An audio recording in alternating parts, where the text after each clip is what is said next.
1942 में, मार्च 1942 में, जिसे गांधी जी ने उत्तर दिनांकित से कहा, हम समझेंगे इसको। फॉरवर्ड ब्लॉक की स्थापना ये पूछा एग्जाम में कई बार 1939 में, कहीं 40 मिलता है लेकिन अधिकतर जगह आप 39 में देखेंगे।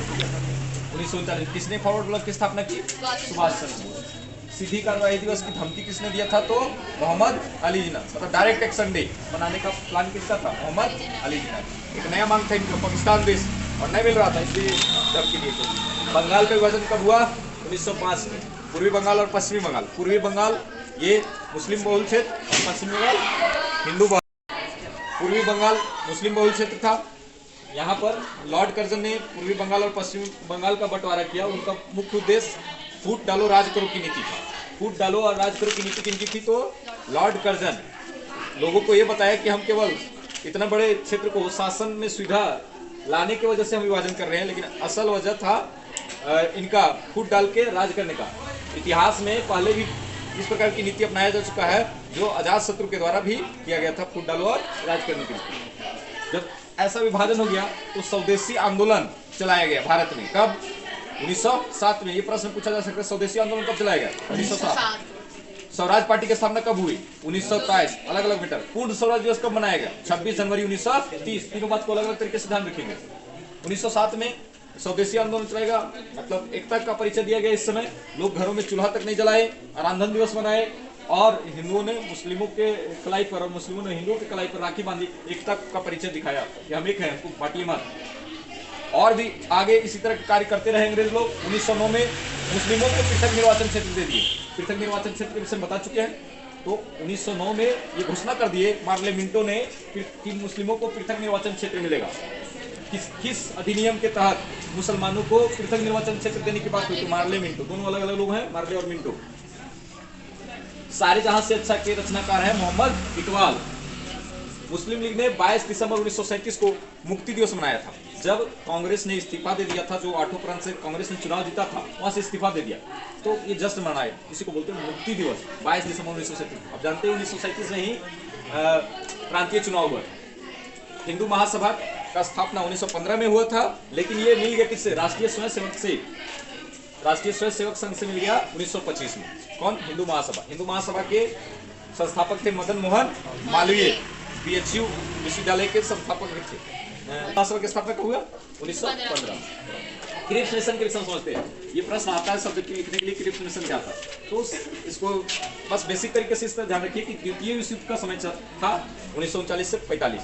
तो द्वितीय विश्व युद्ध का समय चल रहा था और मित्र राष्ट्र की हार हो रही थी। मित्र राष्ट्र में कौन कौन सम्मिलित थे? तो अमेरिका, ब्रिटेन, रूस, फ्रांस, पोलैंड, चीन, ये मित्र राष्ट्र। और दूसरा धुरी राष्ट्र। तो मित्र राष्ट्र और धुरी राष्ट्र के बीच में युद्ध चल रहा था और मित्र राष्ट्र के जो देश थे, अमेरिका, ब्रिटेन, रूस, फ्रांस, पोलैंड, चीन, ब्रिटेन भी शामिल था, इसकी हार हो रही थी।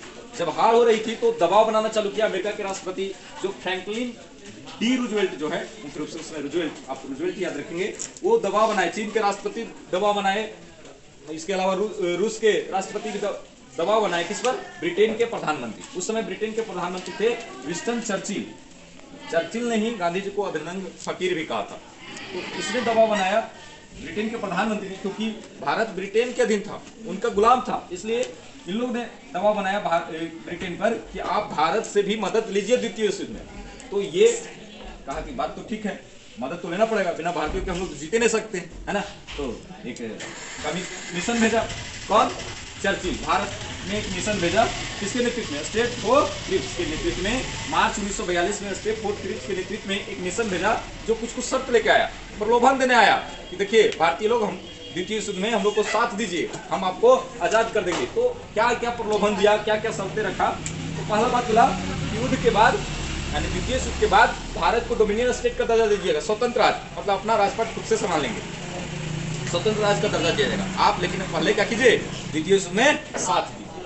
दूसरा कहा युद्ध के बाद संविधान सभा का गठन किया जाएगा, मतलब संविधान सभा का गठन किया जाएगा, मतलब संविधान के निर्माण करने के लिए सदस्यों का चुनाव होगा और वे क्या बनाएंगे? अपना संविधान बनाएंगे। माने भारतीय लोग अपना संविधान खुद से बनाएंगे। संविधान सभा का गठन होगा तब ना, संविधान बनाने वाले व्यक्तियों का चुनाव होगा, फिर वे लोग क्या करेंगे? अपना संविधान बनाएंगे। तो ये बात किया। दूसरा यानी खुद से नियम बनाएंगे और खुद से अपना पालन करेंगे। अभी किसके नियम में जी रहे थे?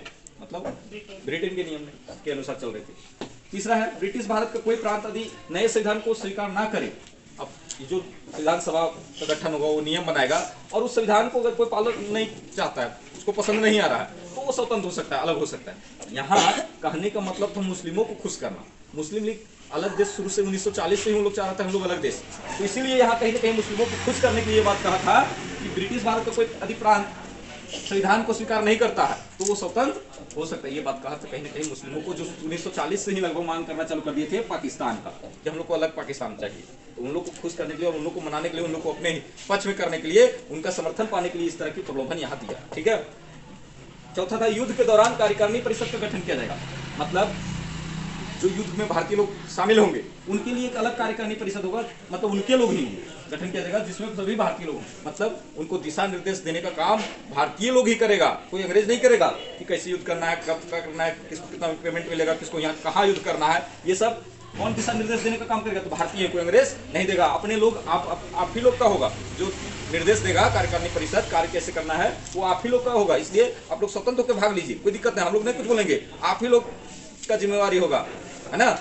तो इस तरह ये प्रलोभन था इस तरह का, ताकि भारतीय लोग युद्ध में सम्मिलित हो जाए, परंतु भारतीय लोग नहीं, मतलब इसको नहीं स्वीकारे, है ना।